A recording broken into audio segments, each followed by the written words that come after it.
Dhikrii ergaa salaata xumuran booda jedhamu. Salaata erga salaatanii xumuran booda zikrii maal jedhutu jedhama laata? Inshallah viidiyoo armaan gadii kana sirriitti dhaggeeffadha.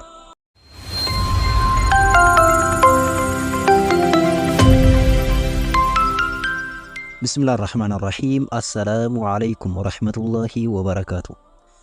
Zikrii erga salaata xumuran booda jedhamu. Viidiyoo akkana jedhu bara dabree hojjedhee ture. Garuu namni hedduun ibsa dabalataa ibsa bareedaa waan barbaadaniif jecha inshallah irra deebiidhaan haala bareedaa kanaan inshallah qopheessuudhaaf dirqama natti ta'ee jira.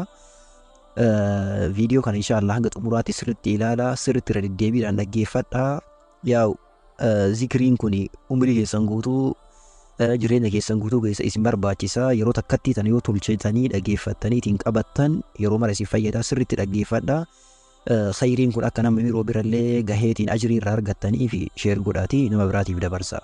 Mee inshallah viidiyoon kun yoo xiqqaate laayikii 1,000 akka argatu namni martuu viidiyoo kana ka eegaltan mallattoo laayikii tuqaa namoota hedduu bira akka ga'u haa goonuu isiniin jedha. Kallattimaan gama zikrii erga salaataa xumuran booda jedhamutti haa deemnu. Erga salaataa assalaamu alaykum warahmatullah jedhanii baafatanii xumuran booda jalqaba maal jedhanii yeroo sadii astaghfirullah astaghfirullah astaghfirullah jedhama. Yeroo sadii astaghfirullah astaghfirullah jedhama. Hiikkaan zikrii kanaa maal jechuu astaghfirullah jechuun? Astaghfirullah jechuun ay atlubul maghfirata min Allah jechuudha. Yaa Allah araarama kee barbaadaa jechuudha hiikkaan isaa. Hiikkaan isaa maal jechuudha? Yaa Allah araarama kee barbaada jechuudha. Erga san jedhan booda maaltu jedhama? Allahumma anta salaamu wa minka salaam tabaarakta yaa dhal jalaali wal ikraam. Allahumma anta salaam wa minka salaam tabaarakta yaa dhal jalaali wal ikraam. Hiikkaan isaa maal jechuudha? Allahumma anta salaam, yaa Allah ati naga. Waan eeybii ta'ee yookaan waa hir'uu ta'e hundarraa ati qulqullaa'aadha, ati nagaha. ومنك السلام نجينيس سبيرار جما تباركت يا ذا الجلال والإكرام. يا ربي قدات لأولا تاتي وانتو تهرئنا هند الرايو كل كلوف تيجو كنتو تهرئنا تأن وان ايبي تأهون در ربين كل قلنا ايجو لهي كانسا. ذكرين لما فان جدا مكانا ذكرين صدفان مالي لا إله إلا الله وحده لا شريك له له الملك وله الحمد وهو على كل شيء قدير. اللهم لا مانع لما أعطيت ولا معطي لما منعت ولا ينفع ذا الجد منك الجد. الرندي بها لا إله إلا الله وحده لا شريك له له الملك وله الحمد وهو على كل شيء قدير. اللهم لا مانع لما أعطيت ولا معطي لما منعت ولا ينفع ذا الجد منك الجد. كان ذكري كان مال جيتشورا كاي سايلالو كان نساء لا اله الا الله وحده لا شريك له له الملك وله الحمد وهو على كل شيء قدير جيتشون حق ان جبر مان الله ملك انجو كان جبر مو يسقفا شريك انجو له الملك وله الحمد انغونيس فارونيس كنيساتي وهو على كل شيء قدير. الله وان هندرتو دندادا.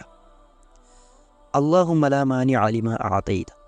يا الله وان أتكنيتي كان نور جنجر وربي وانت كن إبلو فاكن مجده نمي نور جنجر ولا معطية لما منعت وانا تمو أكن كن من جتيتي نور جيتي نمي كن ننجر.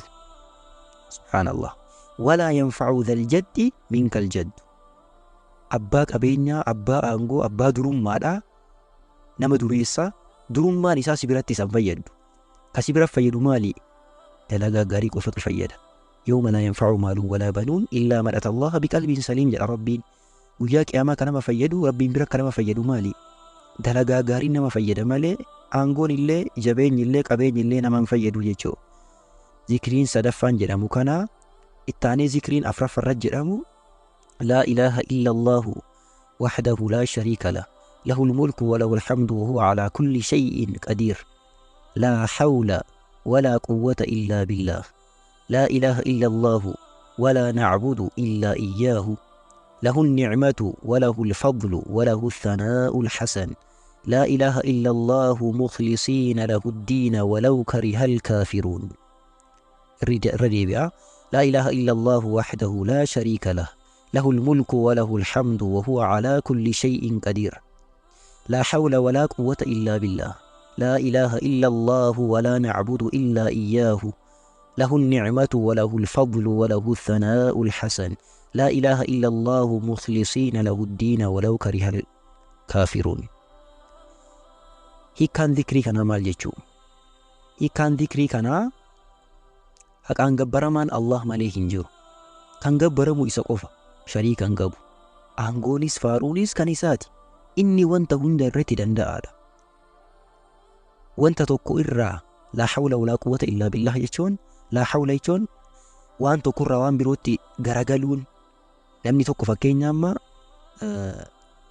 beekumsa dhabuu irraa gama beekumsa qabaatu yookaan beekumsa argatuutti garagaluun yookaan jijjiiramuun, qabeenya dhabuu irraa gama qabeenya argatuutti jijjiiramuun yookaan qabeenya argatuutti dhufuun, akkasumas mallee walaa quwwata waan san irratti illee danda'aniitiin dalaguun rabbiin malee hin jirtu. Yoo rabbi nama qarqaare qofa jabeenya illee qabaatan malallee qabaatanii waan tokko irraa waan tokkotti jijjiiramanii jechuudha. Haqaan gabbaramaan Allah malee hin jiru. Isa malee wanta biroo hin gabbarru. Tolaa fi sadarkaanis rabbiin irraa namaaf argamu. Faaruun gaarii ta'es isaaf mala. Haqaan gabbaramaan Allah malee hin jiru. Warrootni kaafiraas osoo kan jibbanis ta'e amantii rabbiif qulqulleessinee ragaa ni baana. Wanta kana ragaa kallattii kanaan baanaa jechuudha. Zikriin afraffaan isaa erga kana xumuran booda zikriin shanaffarra jedhamu maalidha? Zikriin shanaffaan isa kana innis suuraa ikhlaas yookaan suuraa qul huwallahu ahad jedhu inshallah gada fuula ittaanu keessa ni dhiyeessa. Suuratul naas fi suuratul falaqiin suuraa kanneen sadiin qara'uudha. Suuraalee sadiin kanneen qara'uudha. Salaata maghribaatii fi salaata fajri yookaan salaata subhii booda suuraaleen kunniin yeroo sadii qara'amu. Salaata subhiitii fi salaata maghribaa booda yeroo meeqa qara'amu? Yeroo sadii. Garuu salaatota biroo kanneen akka zuhurii, asriitii fi ishaa'ii booda ammoo yeroo tokko tokko qara'amu jechuudha. Ajrii guddaa qabu. Kanas jechuu akka hin daganne. Suuratul ikhlaas jechuun hin beekamaadha. Suuraa qul huwallahu ahad jedhu sanii. Suuratul falaq jechuun ammoo qul a'uudhu birabbil falaq isa jedhuudha. Suuratul naas jechuun ammoo qul a'uudhu birabbin naas isa jedhuudha. Beekamaadha. Suuraaleen kunniin suuraalee kanniintu jedhama. Shanaffaa irratti zikrii jahaffarra zikrii maal jedhamu jenna? Zikriin jahaffarra jedhamu kuni harka mirgaatiin zikriilee armaan gaditti ibsaman kanniin jechuu qaba. Zikriileen kunniin akkaataa afuriin nabiyyi keenya sallallahu alaihi wasallam irraa dhufani. Akkaataa afuriin nabiyyi keenya irraa dhufani. Akkaataa afran kanniin keessaa kan of mijateen kan dandeenyeen qabanneetiin jechuu dandeenya. Inshaallah mee kana ni dhiyeessa. Akkaataan tokkoffaani subhaanallahi yeroo 33, alhamdulillahi yeroo 33, Allahu akbarii yeroo 33. Waliigala meeqa? 99. Xumura irratti ammoo dhibba guutuudhaaf maal jenna? laa ilaaha illa allahu wahdahu laa shariika lahu lahul mulku wa lahul hamdu wa huwa ala kulli shay'in qadiir jenneetiin dhibba jennaa jechuudha. Tokkoffaan kan akkaataan tokkoffaan kanaanillee dalaguu dandeenya. Hadiisa kana Imaam Muslimtu odeessee. Akkaataan lammaffaan subhaanallahi yeroo 33, alhamdulillahi yeroo 33.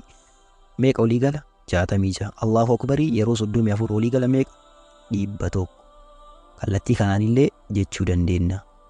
Akkaataa kanaanis jechuu dandeenya. Kanas Imaam Muslimtu odeessee. Akkaataa sadaffaan kabiroo maalidha? Subhaanallahi yeroo 25, alhamdulillahi 25, Allahu akbarii 25 meeqa? 75. Laa ilaaha illallah 25 olii gala meeqa? 100. Akkaataa kanaanis dalaguu dandeenya. Jijjiiraa itti fayyadamuun jaalatamaadha. Akkasitti haa dalagnu. akkaataa afuraffaa birootu jira. Akkaataan afuraffaan jiru maalidha? Subhaanallahi yeroo 10, alhamdulillahi yeroo 10, Allahu akbarii yeroo 10. Walii gala meeqa? 30. Zikrii akkanattis jechuun nabiyyi keenya sallallahu alaihi wasallam irraa dhufee jira. Kan isiniif mijateen, kan isiniif salphateen, kan isinitti toleen jedha. Akkaataa afran kanneen dhufee jira jechuun nabiyyi keenya sallallahu alaihi wasallam irraa. Namoonni hedduun jarjaraniitiin erga salaata xumuranii osoo waan akka hin jedhin biraa deemanii, garuu isin yoo ka jarjartanillee ta'e akkaataa afuraffaa kana itti fayyadama. Jarjartanillee yoo wanti isin sardullee jiraate akkaataa afuraffaa kana itti fayyadama. Zikrii akkamitti goona? Zikriilee amma dubbanni kana ka jaaffaa irratti dubbanni kana akkamitti goona? Ragaa hadiisaa irratti hundaa'uudhaan sunnaan yeroo zikrii godhan harka mirgaatiin godhuudha. Sunnaan jaalatamaan cimaan harka kamiin godhuudha? Harka mirgaatiin godhu. Quba kanneen irra 3, 5, 15tu jira. Akkaataa kanaan deemuudha sirriitti jaalatamaan. Garuu namni tokko harka mirgaatii fi harka bitaatiin illee osoo ka godhu ta'e zikrii harka mirgaatii fi harka bitaatiin illee osoo ka godhu ta'e ni danda'ama. Garuu irri caalaan kamii? Harka mirgaatiin gochuudha. Akka hin daganne. Akkasumas namni tokko musabbahaa waan jedhamu yookaan ammoo tasbee kan jedhamu saniin osoo ka godhu ta'e ni danda'ama. Garuu caalaan kami jennee harka mirgaatiin gochuudha. Tasbeenis ni danda'ama. Garuu ammoo ikhlaasaafis sirrii jaalatamiinsa bareedaa ka qabu kami? Harka mirgaatiin gochuudha. Akka hin daganne. Zikriilee kanneen yeroo goonu walitti qabuus dandeenya, gargar baasnees jechuu dandeenya. Kana jechuun akkami? Fakkeenya namni tokko yeroo jedhu subhaanallah, alhamdulillah, Allahu akbar akkanatti illee walitti qabuu ni danda'ama. Takki ammoo gargar baasuun akkami? Subhaanallah, subhaanallah, subhaanallah, subhaanallahi qofa adda addaan akkasitti oofuu jechuudha. Garuu caalaan jedhan ulamaa'iin caalaani gargar baasanii jechuudha jedhan. Gargar baasanii jechuun sirriitti jaalatamaadha jedhan. Sirriitti qabadhaa kanas. Zikrii jahaffaa. Zikriin jahaffaani ayatal kursiyyii qara'uudha. Ayatal kursiyyiin yaahu beekamaadha. Zikrii kana Allahu laa ilaaha illaa huwa al-hayyul qayyuum laa ta'khudhuhu sinatun walaa nawm lahu maa fi as-samaawaati wa maa fi al-ard man dha alladhii yashfa'u 'indahu illaa bi'idhnihi يعلم ما بين أيديهم وما خلفهم ولا يحيطون بشيء من علمه إلا بما شاء وسع كرسيه السماوات والأرض ولا يؤوده حفظهما وهو العلي العظيم. آية الكرسي جداتين أونلاين الرا إن شاء الله فيديو بوفلا يوكان نمني بربادا يوجراتني إن شاء الله لينكي سنيكنا ندبسا كومنتي رد. آية الكرسي jechuudha ajrii guddaa qaba. Isas haffazaatiin itti fayyadama. Zikriin torbaffaa fi inni xumuraa لا إله إلا الله وحده لا شريك له له الملك وله الحمد يحيي ويميت وهو على كل شيء قدير. ذكري كان جتشولا لا إله إلا الله وحده لا شريك له له الملك وله الحمد يحيي ويميت وهو على كل شيء قدير. ذكرين كوني yeroo kam jedhama? Salaata maghribaatii fi salaata fajrii yookaan salaata subii booda yeroo kam meeqa jedhama? Yeroo 10 jedhama. Yeroo 10. Salaata fajrii yookaan salaata subiitii fi salaata maghribaa booda yeroo meeqa jedhama? Yeroo 10 jedhama. Sirri jechuun dagatinaa. Nabiyyiin keenya sallallahu alaihi wasallam ajrii cimaa, ajrii guddaa tokko dubbatanii jiran. Hiikkaan zikrii kana maal jechuu? Haqaan gabbaramaan Allah malee hin jiru. Kan gabbaramu isa qofa. Shariikan qabu. Aangoonis faaruunis kan isaati. Inni kan jiraachisu kan ajjeesus. Kan jiraachisullee kan ajjeesullee nu Rabbi. Inni wanta hundarratti danda'aadha jechuu. Ajriin kuni zikriin kuni ajrii guddaa qaba. Ajrii 4 nabiyyiin keenya sallallahu alaihi wasallam dubbatanii jiran. Tokkoffaa nama zikrii kana jedhe ajrii 10tu isaaf barreeffama jedhan. Lammaffaa cubbuu 10tu irraa haqamaa jedhan. Sadaffaa sadarkaa 10 isaaf ol fuudhamaa jedhan. Ka xumuraa maaliidha? Guyyaa san sheexana irraa tikfamee oolaa jedhan nabiyyiin sallallahu alaihi wasallam. Zikriileen salaata booda jedhaman kanneen fakkaatu. Zikrii kanneen irra deddeebiidhaan yeroo yeroodhaan sirriitti shaakalaatiin qabadhaa hafazaa isiniin jedhaa.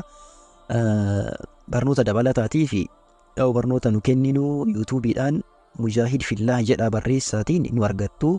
Cumaan subscribe godhaatiin barnoota hordofaa. Faayidama keessanii fi TikTok irratti illee liinkii kana qabattanii mujaahid fillah 2 jettaniitiin yoo barreessitan nu argattu.